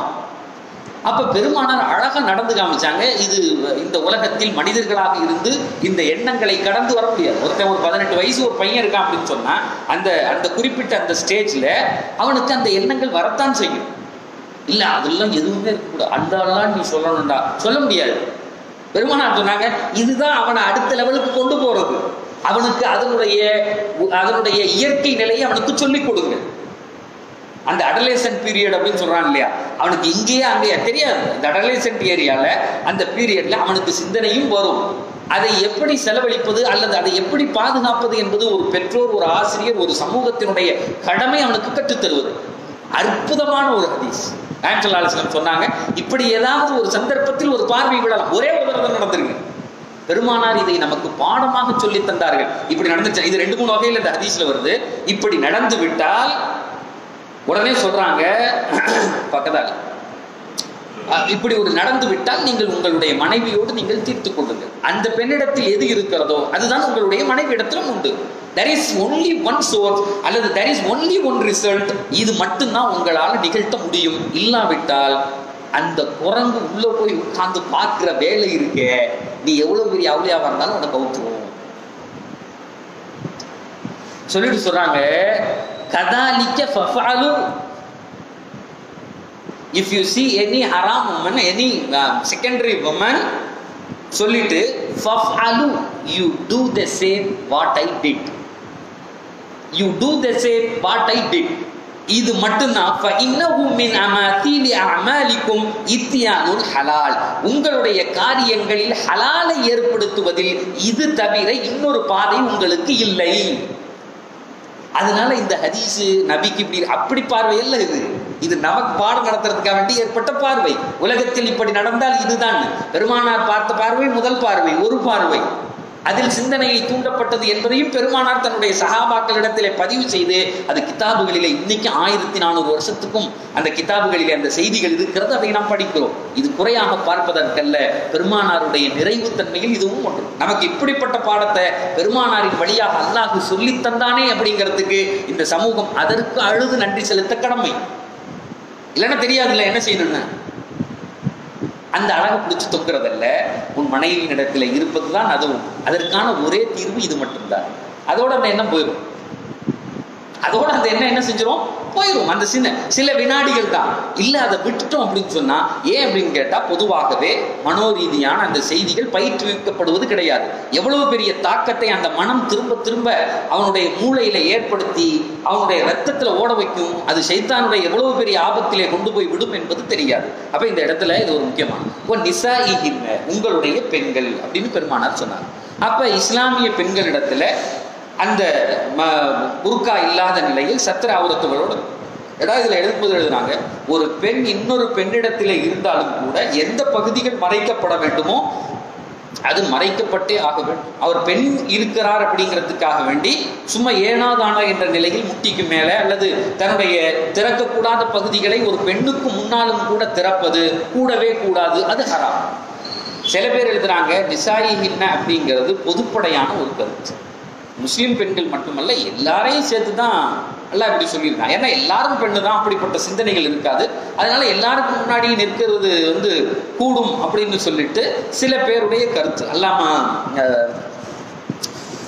ஆலூசி ரஹ்மத்துல்லாஹி அலைஹி ஒரு மிகப்பெரிய பக்தாதினுடைய முஃப்தி, அவங்க ரூஹுல் மஆனி அப்படிங்கக்கூடிய கிதாப்ல எழுதும்போது எழுதுறாங்க, இந்த ஆயத்துக்கு அர்த்தம் என்ன அப்படின்னு சொன்னா எல்லா பெண்களும் என்ற அர்த்தம். ஹாதல் கவுலு அவ்ஃபக் பின் நாஸ் யௌம் இன்னஹு லா யகாது யும்கின் இஹ்திஜாபுல் முஸ்லிமாத் அன் திம்மியாத். ஏன் அப்படின்னு கேட்டா, மாற்று மத சகோதரர்களோடு சேர்ந்து பயணிக்க வேண்டிய நிலையில் ஒரு பெண் அப்படி தன்னை ஒவ்வொரு நேரமும் பெண்ணுக்கு முன்னால் ஹிஜாப் என்பது அணிய முடியாது. இது அல்லாமா ஆலூசி ரஹ்மத்துல்லாஹி அலைஹி தன்னுடைய கிதாபில் எழுதிய ரூஹுல் மஆனில எழுதியிருக்கக்கூடிய ஒரு செய்தி. அடுத்து அல்லாஹ் சொல்றான், இது இந்த அனுமதிக்கப்பட்ட 4 பேர்களில் ஒன்றாவது பெண்கள். அவ்மா மலக்கத் ஐமானுஹும், அடுத்து உங்களுடைய அடிமைகள். உங்களுடைய அடிமைகளுக்கு முன்னால் நீங்கள் ஹிஜாப் இல்லாமல் இருக்கலாம் அப்படின்னு சொல்லிட்டு எழுதுறாங்க. இதில் அடிமைகள்னா யாரு அப்படிங்கிறதுல பெண்கள் மட்டும்தான் வருவாங்க. உங்களுடைய அடிமைகள்ல பெண்கள் மட்டும்தான் வருவாங்க. உங்களுடைய அடிமைகளில் ஆண்களிலே இதை சேர்த்து கொள்ள முடியாது. என்ன தெளிவாக வருகிறது, ஆண் அடிமைகளாக இருந்தாலும் அவர்களுக்கு முன்னாலும் ஹிஜாபோடு இருந்து அவர்களுடைய வேலைகளை ஏவலாமே தவிர அவர் பெண்கள் இருக்கிற பகுதிக்கோ அல்லது தன்னுடைய எஜமானியையோ அவருடைய முடியையோ பார்ப்பதற்கு கூட இஸ்லாத்தில் அனுமதி கிடையாது. ஆண் அடிமைகள் கிடையாது, பெண் அடிமை. இப்ப இதனாலதான் இதுல அந்த முதல் ஆயத்துல சொன்ன அந்த மக்கள் சொல்லுகிறார்கள், ஏன் அல்லாஹ் பெண் அடிமைகள்னு திரும்ப சொன்னா? அவங்களும் பொம்பளை தானே. அந்த முதல் பொம்பளையோட இந்த பொம்பளையும் சேர்ந்துருவாள்ல, ஒருத்தையும் தனியாக பிரிக்கணும். பொம்பளைகள் உங்களுடைய அடிமை பொம்பளைங்க அப்படின்னு ஏன் சொல்லணும் அப்படின்னு கேட்டால், அதில் சொன்னது முஸ்லீம் பெண்களை. அடிமைகளிலே இருக்கிற காஃபிர் பெண்களுக்கு முன்னாலும் கூட உங்கள் வீட்டில் அடிமைகளாக வேலை செய்கிறார்கள், அவர்களுக்கு முன்னாடியும் கூட நீங்கள் அப்படி இருப்பது கூடும். இதில் இந்த இடத்துல ஒரு செய்தி என்ன அப்படின்னு சொன்னால், சில பேர் இப்படி விளங்கி வச்சுருக்காங்க, இன்னைக்கும் அடிமைகளுடைய சாம்ராஜ்யம்ங்கிறது நம்ம வீடுகளில் வேலைக்கு வர்றாங்க இல்லையா, பாத்திரம் தேய்க்கிற வேலை அப்படின்னா அவங்களும் நம்முடைய அடிமைகள் மாதிரி. அப்படிலாம் கிடையாது. அந்த சாம்ராஜ்யம் முடிஞ்சிச்சு, அவங்கள உரிமை விடலாம். அடிமை அப்படிங்கிறதுனுடைய அந்த தத்ரூபமே வேற. அவங்க உங்க வீட்டிலே இருப்பாங்க, உங்களை சார்ந்து இருப்பாங்க, நீங்க என்ன வேண்டாலும் அவங்கள வேலை வாங்கலாம், அந்த சம்பாத்தியத்தின் மூலமாக நீங்கள் சாப்பிடலாம். உங்களை சார்ந்தே இருக்கக்கூடிய ஒரு சமூகம். அவங்கள உரிமையிடலாம், அவங்களுக்கு எழுதி கொடுக்கலாம். 1 வருஷம் வேலை செஞ்சானா உன்னை உரிமையிட்டுருவேன் அப்படிலாம் எழுதி கொடுக்கலாம். இதுதான் அடிமை. இன்னைக்கு இந்த வேலைக்கு நமக்கு பாத்திரம் தேய்க்கிற துணி துவச்சு போற ஆளுங்க இருக்க ஆள்ல நிறைய பேர் அப்படி தப்பா வழங்கலாம். அந்த பெண்களை எப்படி வேண்டாலும் இருக்கலாம். அந்த அடிமை பெண்கள் தங்களுடைய ஆடைகளிலே கவனம் இல்லாமல் இருக்கலாம், வீட்டுக்குள்ள வரலாம், அவங்கள்ட்ட பேசலாம்ங்கிறதுலாம் இவங்க போட்டுக்கக்கூடிய தப்பான கணக்கு. இது வேற அது வேற. அடிமை அப்படிங்கக்கூடிய அந்த சாம்ராஜ்யம் இன்றைக்கு முடிஞ்சிருச்சு. அப்ப அடிமை பெண்கள் அப்படிங்கிறது இந்த இடத்துல அல்லாஹ் தஆலா அதனாலதான் சொல்லியிருக்கான்னு சொல்றாங்க. அடுத்து நான் 3வது ஆள் அல்லாஹ் சொல்றான், அபித்தாபிஈன கைரி உலில் இர்ப மினர் ரிஜால். மனிதர்களிலிருந்து சில பேர் அவர்கள் பெண்களின் பக்கம் அல்லது காம இச்சை இல்லாதவர்கள். இந்த மனிதர்களுக்கு முன்னால் அவர்கள் தங்களுடைய புர்கா இல்லாமல் இருப்பது கூடும். இப்ப இது யாரு அப்படின்னு கேட்கிறாங்க. அபித்தாபிஈன கைர உலில் இர்ப. கைர உலில் இர்பான்னா அந்த செக்ஷுவல் நீட் இல்லாதவங்க, அப்படிப்பட்ட மனிதர்கள் அப்படின்னு சொல்லிட்டு எழுதுறாங்க. இப்ப இதுக்கு விளக்கம் எழுதக்கூடிய பெருமக்கள் நீண்ட செய்திகள் எழுதுறாங்க. ஆண்மை இல்லாதவர்கள் அல்லது ஆண்மை போக்கப்பட்டவர்கள், இப்படிப்பட்ட மனிதர்கள் எல்லாம் கிதாபுகள்ல. ஆனா தஃப்சீர்ல கன்க்ளூஷன், நான் அந்த முன்னாடி உள்ள அந்த லிட்ரேச்சர்லாம் அப்படி விட்டுட்டு கடைசி கன்க்ளூஷன் மட்டும் சொல்றேன். வயதால் முதிர்ந்து அதனால் எந்த விதமான ஒரு பெண்ணை பார்த்து எந்த விதமான சிந்தனையும் இல்லாமல் ஒரு சிறுவில்லைத்தனமாக இருக்கிற ஒரு மனிதர் அப்படிங்கிறது தான் இதுக்கு அர்த்தம். ஆண்மையற்றவர் அப்படிங்கிறது மட்டும் அர்த்தம் இல்லை. ஏன்னா அது போன்ற மனிதர்களுக்கும் கூட சில நேரத்தில் ஆசைகள் இருக்கும். நான் சொல்றது விளங்குதா? சில பேருக்கு என்ன செய்வோம் அப்படின்னு சொன்னால், இன்னைக்கெல்லாம் அந்த வேக்செக்டமி என்னமோ சொல்கிறாங்க இல்லையா, குழந்தை கருதரிக்க முடியாத அந்த நிலையில் வந்து இது பண்ணுறாங்க. ஆனால் அவருக்கும் உள்ளத்தில் ஆசை இருக்கும், ஒரு பெண்ணை வர்ணிக்கலாம், ஒரு பெண்ணோடு அதை பார்க்குறதுல சந்தோஷம் அடையாம். இது அது மாற்றம் இருக்குது. இதில் கிதாபுகள் எழுதுனா தாபியின் என்ற அல்லாஹ் ஒரு வார்த்தையை பயன்படுறார். தாபின்னா உங்களை சார்ந்தவர்கள் அர்த்தம், தாபின்னா உங்களோடு இருப்பவர்கள். இதுக்கு ஒரு தப்சீரில் விளக்கம் எழுதும்போது எழுதுறாங்க, மதீனா சமூகத்தில் அப்படிப்பட்ட சில மக்கள் இருந்தார்கள். யார் அப்படின்னு கேட்டால், ரொம்ப வயசானவங்க. ஒவ்வொரு வீட்டுக்காக போய் சாப்பாடு வாங்கி சாப்பிடுவாங்க, ஒரு இடத்துல போய் படுத்துக்குவாங்க. அவங்களுக்கு குழந்தை குட்டி எதுவும் கிடையாது, கடைசி காலம், தள்ளாத காலம். அவங்களுக்கு இந்த பெண்களை பற்றி உண்டான சிந்தனையோ அல்லது காம இச்சையோ எதுவுமே கிடையாது. அவங்க அடுத்து போவாங்க, வருவாங்க, படுத்திருப்பாங்க. இது சாப்பாடு வாங்குறதுக்கு மட்டும் அங்கே போவாங்க, சாப்பிட்டுக்குவாங்க, தண்ணி ஏதாவது குடிக்கணும்னா போவாங்க. இந்த மனிதர்களை குறித்து அல்லாஹ் தஆலா கைர ஒளியில் இருப்பா, அந்த ஆண் இச்சையற்ற அந்த மனிதர்கள் என்று சொன்னான் என்று ஒரு தப்சீரில் எழுதுறாங்க. இன்னும் சில தப்சீரில் எழுதுறாங்க, இந்த முகன்னஸ் என்று சொல்லக்கூடிய இந்த டிரான்ஸ்ஜெண்டர் இருக்காங்க இல்லையா, அதுவும் அவர்களும் இதற்குள்ளே வருவார்கள். டிரான்ஸ்ஜெண்டர் அந்த சிந்தனை இல்லாத ஒரு பெண்ணை போன்ற ஒரு ஆண், அதுக்கு என்ன தமிழ்ல சொல்றாங்க, திருநங்கைகள். அழகான பேர், திருநங்கைகள். டிரான்ஸ்ஜெண்டர் திருநங்கைகள், அவர்களும் இதற்குள்ளே அடக்கம் அப்படின்னு சொல்லிட்டு சில தப்சீர்கள்ல எழுதும் போது எழுது. ஆனால் அதுல ஒரு செய்தி என்ன அப்படின்னு சொன்னா, திருநங்கைகளை குறித்து இஸ்லாம் விரிவாக பேசுகிறது. நமக்கு நிறைய பேருக்கு அது சம்பந்தமா என்ன இஸ்லாம் சொல்லியிருக்குன்னு தெரியாது. ஆனால் நிறைய ஹதீஸுகள்ல நாயகம் ஸல்லல்லாஹு அலைஹி வஸல்லம் அவர்களை குறித்து பேசி இருக்கிறார்கள்.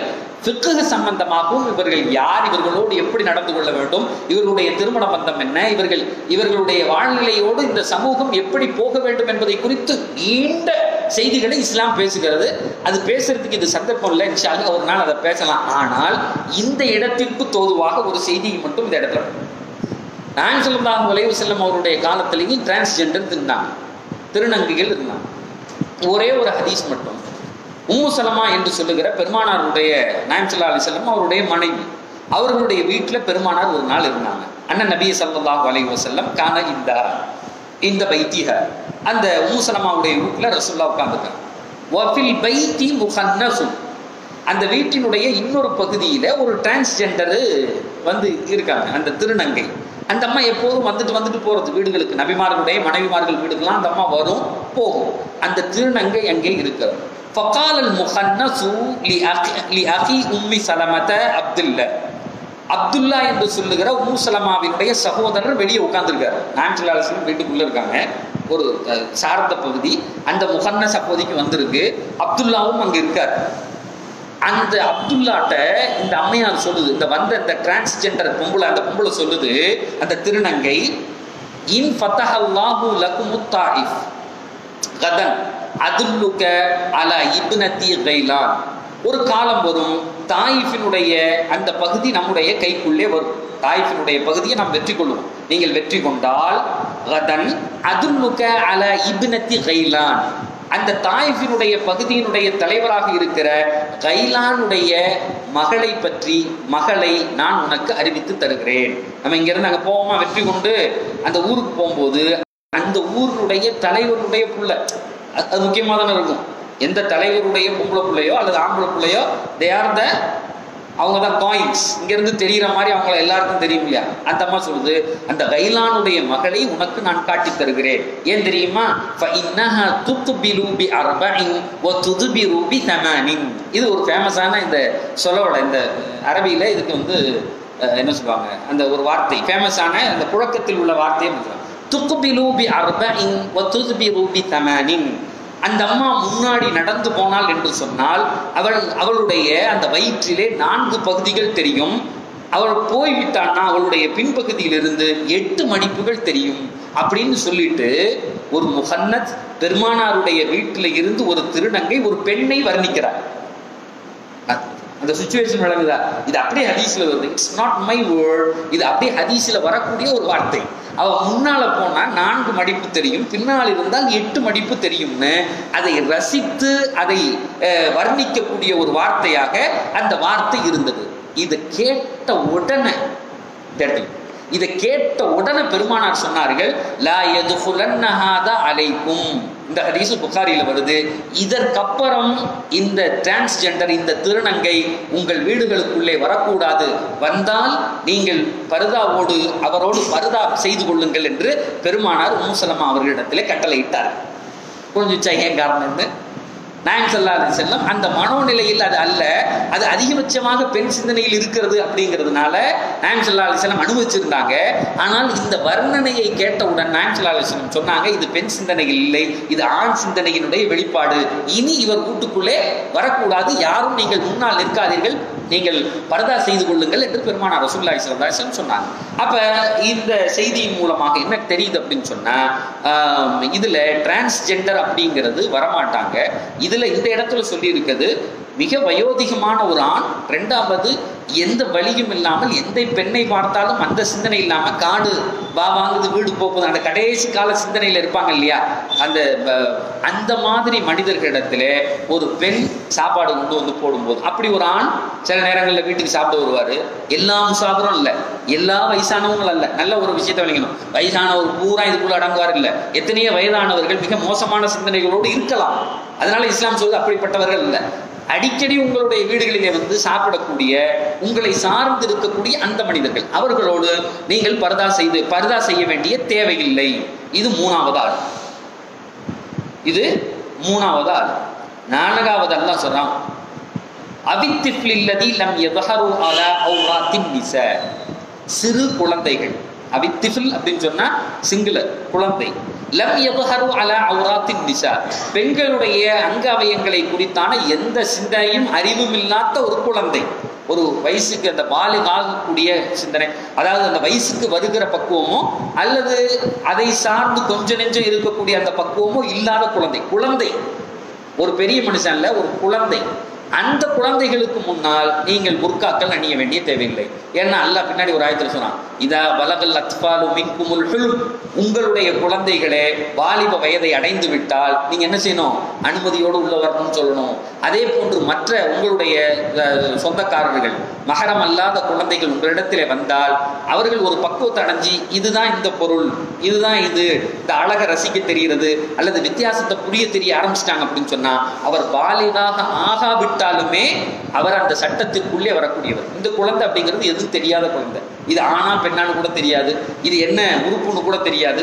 இப்படிப்பட்ட குழந்தைகளுக்கு முன்னால் நீங்கள் உங்களுடைய ஆடைகளிலே புர்கா இல்லாத நிலையில் இருக்கலாம். இப்ப இந்த 12 ஆட்களையும் அல்லாஹ் தஆலா சொன்னான். இந்த 12 7 மஹரம்கள், கணவன் 8, அது இல்லாத இந்த 4 செய்திகளையும், 1 நிசா பெண்கள், அடிமை பெண்கள், வயோதிகம் அந்த அதாவது இச்சை சிந்தனை இல்லாத வயது முதிர்ந்த ஆண்கள், 4வது குழந்தைகள். இவங்களை இந்த 12 பேரை தவிர மீதி யாருக்கு முன்னாலும் நீங்கள் புர்கா இல்லாத நிலையில் உங்களை வெளிப்படுத்துவது கூடாது. அதற்கு இறைவன் அனுமதி தரவில்லை. அப்படி நடந்தால் அல்லது தவறு நடந்துவிட்டால், நீங்கள் அப்படி நடந்து கொண்டால் அது உங்களுக்கு தவறாக அமையும். நாளை அல்லாஹ்வினுடைய சன்னிதானத்திலே பதில் சொல்ல வேண்டி இருக்கும் என்று சொல்லி அல்லாஹ் தஆலா இந்த செய்தியை முடிச்சான். கடைசியா அல்லாஹ் சொல்றான், வலா யுத்ரிப்ன வலா யத்ரிப்ன பிஅர்ஜுலிஹின்ன லியுலம மா யுஃபீன மின் ஸீனத்திஹின். நம்ம எப்போதும் சொல்றது மாதிரி அல்லாஹ் தஆலா பிசிக்கலா பேசிக்கிட்டே இருப்பான், கடைசியா மென்டலா ஒரு டச் வைப்பான். பிசிக்கல் எப்போதும் பேசக்கூடிய பேச்சு, ரெண்டாவது அந்த மென்டல், அந்த அந்த அந்த படைப்பினத்தினுடைய தாரதன்மையை மைனஸ் என்ன அப்படிங்கிறது படைச்ச அவனுக்கு தெரியும். அதனாலதான் அல்லாஹ் தஆலா மேல ஆண்களை குறித்தான பார்வையை வெட்டிட்டா முடிஞ்சிருச்சுட்டான். இவனுக்கு ஒரே வழிதான், there is a one way, அது திரும்பலாம் வராது. இதை விட்டுட்டான் அப்படின்னு சொன்னா இது போய் போய் போய் போய் அவனை எங்க கூட்டு போகணுமோ அங்க போகும். ஆனா இந்த பார்வையை வெட்டிட்டோம் அப்படின்னு சொன்னா இவனுக்கு அடுத்த there is no secondary அப்படிங்கிறதுனால அந்த ஒத்த கருத்துல அங்க வெட்டிட்டான். இங்க பெண்களை குறித்து கடைசியில அல்லாஹ் முடிக்கும் போது சொல்றான், வலா யத்ரிப்ன, அவர்கள் அடிக்க வேண்டாம், பி அர்ஜுலிஹின்ன, தங்களுடைய கால்களை அடித்து நடக்க வேண்டாம். ஏன் அப்படின்னா லியுலம மா யுஃபீன மின் ஸீனத்திஹின், தங்களுடைய அலங்காரங்களை வெளிப்படுத்தப்பட வேண்டும் என்ற நோக்கத்திற்காக, லியுலம அறியப்பட வேண்டும் என்கிற ஆசையில், மா யுஃபீன மின் ஸீனத்திஹின்ன மறைந்திருக்கக்கூடிய தங்களுடைய அழகு எப்படியாவது வெளியே தெரிய வேண்டும் என்பதற்காக வேண்டி கால்களை அடித்து நடக்க வேண்டாம். ஒரு பெண்ணுடைய சைக்காலஜியை குறித்து எல்லாம் இங்கே பேசுறான். இதுக்கு வந்து பெரிய ஆராய்ச்சி அப்படி இப்படிப்பாங்க, ரொம்ப லேசா ஒரு வார்த்தையில எல்லாம் சொல்லிட்டு வந்துட்டான். பொதுவாகவே பெண்ணுடைய சிந்தனை என்னன்னா, தான் ஒரு சேரி கட்டினா பார்க்கணும், பார்க்கலன்னா வருத்தப்படுவாள். ஒரு கிதாபில் கூட எழுதியிருந்தான், போயிட்டு வந்து நெக்லஸ் போட்டுருந்துச்சு ஒரு அம்மா, அங்கே போயாச்சு, போயிட்டு அன்னைக்கு எல்லாம் அந்த நிகழ்ச்சிகள்லாம் கலந்து கொண்டு முடிச்சுட்டு வந்து ஒரே அழுக. ஓ எதுக்கு அழுகிற, ₹1 கோடி நெக்லஸ் வாங்கி கொடுத்தானே, நல்லா தான் நினச்சிக்கோ. யாருமே என்ன இந்த நெக்லஸை அழகா இருக்குன்னு சொல்லவே இல்லையே. பஞ்சாயத்து அவளுக்கு அங்கே தான். ₹1 கோடி நம்ம நெக்லஸ் போட்டுக்கமே சந்தோஷமா போவேன்னு போக மாட்டாளுங்க. அவங்க பார்த்து இந்த சேலையை கேட்டாலும், பொம்பளை கூடி இருக்கிற இடத்துல இந்த சேலை எங்கே வாங்கினீங்க, இல்லை இதே போய் அடுத்த சேலை கேட்க, எங்கே அந்த சேலை வாங்கினீங்க அப்படின்னு. அது அங்கே வாங்கணும், எவ்வளோக்கு வாங்கினீங்க, நான் பாரு ₹5000 வாங்கினேன். இது வந்து அவர்களுடைய இயற்கையான என்ன சொல்றது, அவருடைய சைக்காலஜி. அல்லாஹ் அதை சொல்றான், உங்களிடத்திலே இருக்கக்கூடிய அந்த மறைவான அழகுகளை உங்களுடைய அந்த ஆபரணங்களுடைய சத்தங்களால், இப்ப காலில் சல்கால் அந்த இது போடுறாங்க இல்லையா, என்ன கொலுசு, அந்த கொலுசை அடிச்சு நடக்கும்போது ஒரு ஆண் வேற சிந்தனையில இருக்கவங்க கூட அந்த சத்தத்தை கேட்டவன திரும்பி பார்ப்பான், இது யாரா அப்படின்னு சொல்லி. அதனுடைய நோக்கம் என்ன தெரியுமா, அடிச்சு நடக்கிறது மட்டுமல்ல, தன்னை பார்க்க வேண்டும் அப்படிங்கிறதுக்காக வேண்டி. அல்லாஹ் சொல்றான், இதுவும் எனக்கு தெரியும். புரியுதா இல்லை? அப்படிப்பட்ட வேலைகளை நீங்கள் செய்ய வேண்டாம். உங்களுடைய அழகு உங்களுடைய கணவனுக்கு மட்டுமே. ஒரு கணவன் இந்த உலகத்திலே பார்க்க அனுமதிக்கப்பட்ட ஒரே அழகு நீங்கள் மட்டுமே. அதனால இவ்வளவு பெரிய ஒரு பகுதியை அல்லாஹ் தந்திருப்பதனால் அடுத்தவர்கள் அதை பார்க்க வேண்டும் என்ற தேவை கிடையாது. பார்க்க வைக்க வேண்டும் என்று ஆசைப்பட்டு நீங்கள் ஏதாவது ஒரு செயலை செய்தால், அது காலில் போட்ட கொலுசா இருக்கலாம், அல்லது வேற போட்ட நகையா இருக்கலாம்.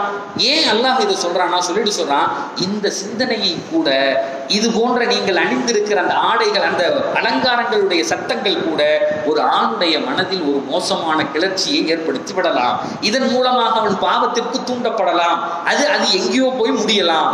அதனால சத்தேபாப் அப்படின்னு அரபியில் சொல்லுவாங்க. சத்தேபாப்னா அந்த பகுதியே அடைச்சிருது, கதவை அடைச்சிருது அப்படிம்பாங்கல்ல. அதை இந்த இடத்துல அல்லாஹ் தஆலா மிக அழகாக நமக்கு சொல்லி தருகிறார். இன்னும் சில ஹதீஸ்களிலே வருகிறது, நாயகம் ஸல்லல்லாஹு அலைஹி வஸல்லம் அவங்க சொன்னாங்க, இது மட்டுமல்ல, நீங்கள் அத்தர் போடுறது, குறிப்பா பெண்கள் அதனாலதான் வந்து வாடை மிகுந்த இந்த வாசனை திரவியங்களை அணியாதீர்கள், இந்த வந்து அதாவது கலர்ஃபுல்லா உள்ளதை நீங்க போட்டுக்கங்க அப்படின்னு சொல்லுவாங்க. ஹதீஸ்களில் வருது, ஒரு பெண் அத்தர் அடித்து கொண்டு ரோட்டிலே நடந்து போனாள் என்று சொன்னால் அவள் விபச்சாரி என்கிற அந்த அடையாளத்தோடு நடந்து செல்கிறாள் அப்படிங்கிற எச்சரிக்கையோடு ஹதீஸ் வரும். அப்ப அத்தரை போட்டு போற பொம்பளை எல்லாமே விபச்சாரியா அப்படின்னு கேட்டா அந்த ஹதீஸ்க்கு அந்த அர்த்தம் அல்ல. இன்னொரு ஆணை விபச்சாரத்தின் பக்கம் தூண்டக்கூடிய வேலையை பார்க்கிறான்னு அர்த்தம். அவன் அந்த அத்தர் போட்டு போகும்போது இந்த சுவாசத்தை உள்ளிழுக்கிற ஆணுக்கு அந்த பெண்ணை குறித்தான தவறான அந்த கவர்ச்சிகள் மனதில் வந்து அதன் மூலமாக அவன் விபச்சாரத்தின் பக்கம் போவதற்கு இவள் காரணமாக ஆகிவிடுகிறாள்.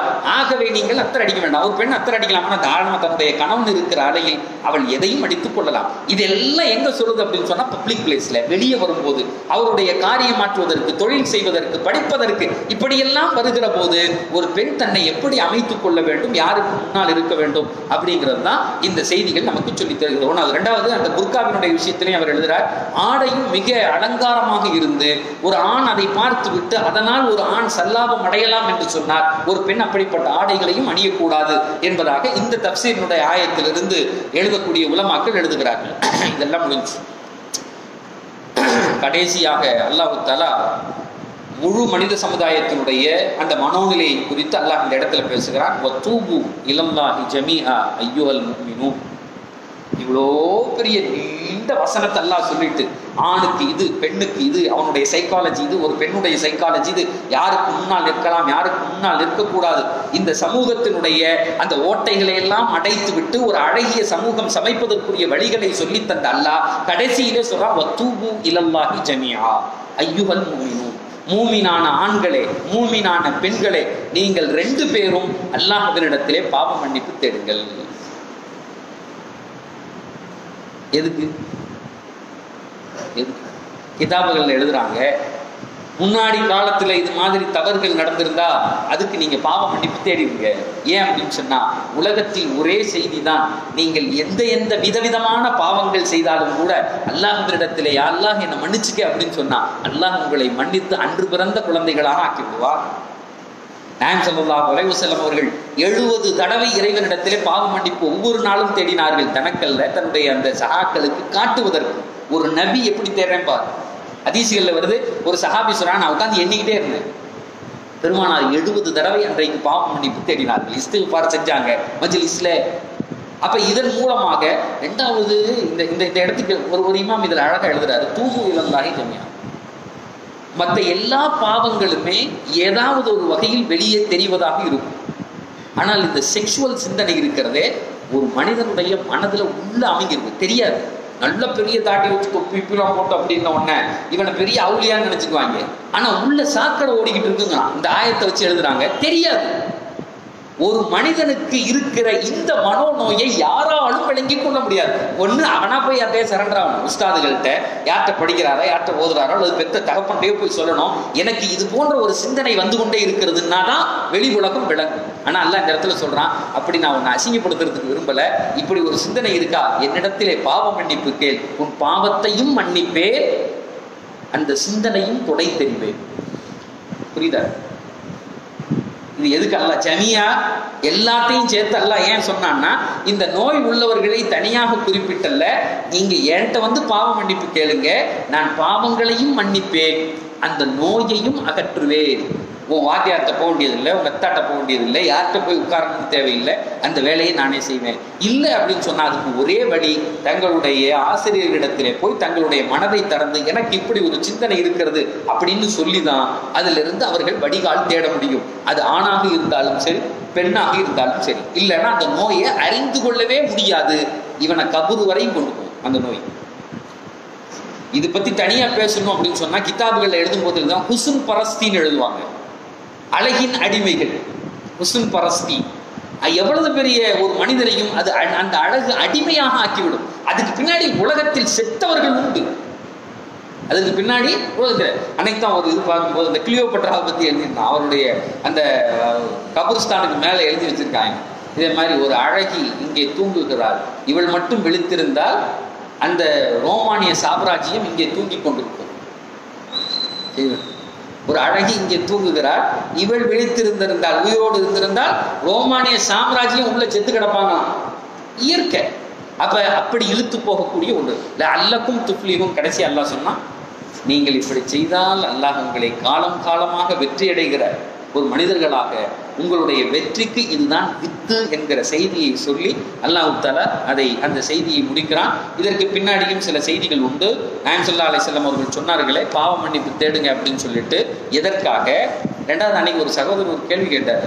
அதாவது உங்களுடைய கை ஜினா செய்யும், விபச்சாரம் புரியும், கண், உங்களுடைய காது, உங்களுடைய கால்கள், இப்படி என்றால் அல்லாஹ் இது லா மஹாலத்தை, இதை விட்டு ஒரு ஆதமினுடைய மகன் தப்பிக்கவே முடியாது, இது எழுதி வைக்கப்பட்ட ஒன்று என்று பெருமானார் சொன்ன. அது என்ன சொல்லுங்க அப்படின்னா, நாமளும் அப்போ ஒரு விபச்சார குற்றத்தை கையால் காலால் புரியக்கூடிய, இந்த ஹதீஸ் புகாரில வருது, எழுதி வைக்கப்பட்ட ஒன்று, மக்தூபுல் லா மஹால, அது எழுதி வைக்கப்பட்ட ஒன்று, அது மாற்ற முடியாத ஒன்றுன்னு ரசூலுல்லாஹ் சொல்லியிருக்காங்களே, அது என்ன அப்படிங்கக்கூடிய ஒரு செய்தியை கேட்டால் இன்ஷா அல்லாஹ் அது குறித்து வருகிற வாரங்களில் நாம் சில தகவல்களை பார்த்து விட்டு அப்படியே தொடர்ந்து அடுத்த ஆயத்துகளுக்கு போவதற்கு முன்னால் இன்னைக்கு ஒரு சின்ன ஒரு இன்ட்ரடியூஷனோட இந்த செய்தியை முடிச்சுக்கணும். டைம் ஆயிடுச்சு 8 மணி.